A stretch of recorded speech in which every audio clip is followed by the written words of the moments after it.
Oxford Bookworms, Stage 2. Dead Man's Island by John Escott. Published and copyright Oxford University Press, 1992. Chapter 1. Coming to England. My name is Carol Saunders. I live in England now, but when I was younger, I lived in Hong Kong. My father was a businessman there, and my mother worked as a secretary. We lived in Hong Kong for 7 years. I was happy at school, with lots of friends, and we had a good time. I like pop music. The Rolling Stones, David Bowie, and Jake Rosso were my favourites. Jake Rosso was my favourite singer. He died in a car accident the year I left school. But I listened to his pop records all the time. I had hundreds of pictures and photos of him on my bedroom wall. Then one day in winter, when I was 17, things began to go wrong for me.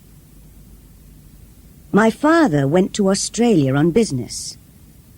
I loved him very much and didn't like him going away. "Come home quickly," I always said to him. He was in Australia for 2 weeks. Then on the day of his journey home, an aeroplane from Sydney crashed into the sea just south of Hong Kong. Everybody on the plane died. I heard about the plane crash on television. At first, I did not think about my father. Then I remembered he was flying back from Sydney on that day. "Oh no," I cried. I telephoned the airport, but they did not know the names of all the passengers then. Perhaps my father didn't get that plane, I thought. Oh, please, please. My mother was at work, and I called her on the telephone. She came home quickly, and we went to the airport and waited for news. Later, we learned my father was on the plane. "It's not true," I shouted. But it was true, and I began to cry. I cried for weeks and weeks. I spent many days alone in my room. I was lonely and sad, and I wanted to die too. I stopped going out with my friends. I didn't want to see other people. I stopped listening to Jake Rosso's records and took his pictures off my bedroom wall. I didn't listen to music or watch television. Nothing mattered anymore. Then I stopped crying. I stopped feeling sad and began to feel angry. Why did it happen to him? I asked my mother. Why do the best people die? Jake Rosso, my father. I don't know, Carol, my mother said. She was unhappy too. At the time of the plane crash, I was a student at college. I enjoyed the work and college life very much. But after my father's death, I stopped doing my work at the college. I began to go out with some new friends. They were different from my other friends, and my mother didn't like them. "They're bad people, Carol," she told me. "They do dangerous things." "They're exciting," I said, "and I like them." I knew she was angry, but I didn't care. But then I learned my new friends took drugs, and I began to take drugs too. It was wrong and stupid. I know that now. But I was unhappy and angry. The police came to the college to arrest some of the students. They didn't arrest me, but I had to leave the college. It was a bad time. My mother was very unhappy with me. "What am I going to do with you, Carol?" she said. "I'm sorry," I told her. "We'll go back to England," she said. "You can find a college there. Perhaps you can be happier in England." "All right," I said. "I want to forget what's happened. I want to forget what I've done and begin a new life, be a new person." A month later, we came back to England. We lived in London, in a hotel. It was strange at first, with all the red buses and everybody speaking English. It was the beginning of the summer, 3 months before college began in the autumn. London was full of tourists.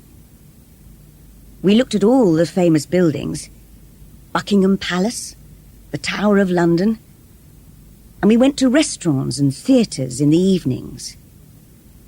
It was interesting and exciting, and I began to forget the bad times in Hong Kong. "I'm pleased we came to London," I told my mother. But after a few weeks, she said, "You need to find a college, Carol. You must go on studying. And I need a job." That evening, we looked in the newspapers. "What about this?" I said. I showed my mother a job in the newspaper. "Secretary for the summer months on a small private island in Scotland. Live with the family in a big house. Interesting work and good pay for the right person. Phone Greta Ross, telephone number 071... "Well, that sounds interesting," said my mother. "I'd like to work as a secretary on an island in Scotland. It's a beautiful country, Carol, and you can go to college there in the autumn." "And it's a place to live for the summer," I said. "Hotels are expensive." My mother telephoned Greta Ross. "Come and see me tomorrow," Greta Ross told her. "Come to the Savoy Hotel at 11 o'clock. I went to the Savoy Hotel with my mother. It was big and expensive, bigger than our hotel, and in the centre of London. Mum needs this job, I thought, and a private island in Scotland is a nice place to live. Perhaps I can forget what's happened if I go there. "Room 22, said the woman at the hotel desk. "Go on up. Mrs. Ross will see you now." Greta Ross was waiting for us. She was about 30 years old and very beautiful. She wore an expensive red dress, and her hair was very long and dark. "This is my daughter Carol," said my mother. "Hello, Carol," said Greta Ross. "Hello," I said.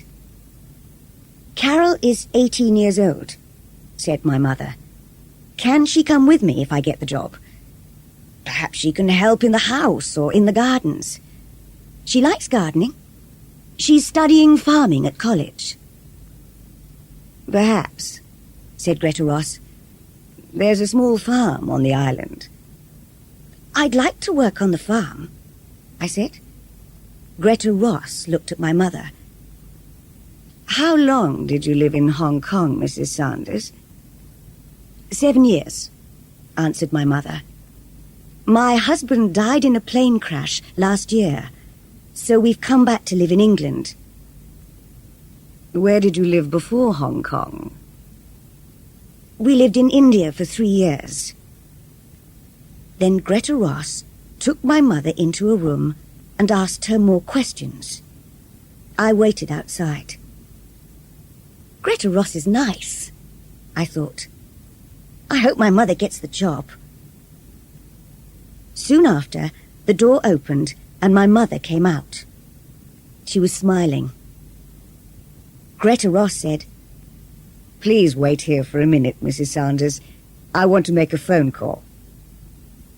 She went back into the room and closed the door.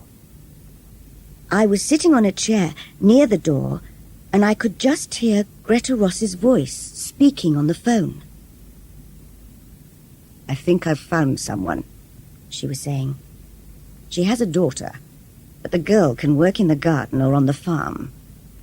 Don't worry. They've been away from England for 10 years. It'll be all right, I tell you. Don't worry." After a few minutes, Greta Ross put down the phone and came out of the room. "You've got the job," she told my mother. My mother was pleased. "Thank you," she replied. I was pleased too, but now I was worried about that phone call. I didn't understand it.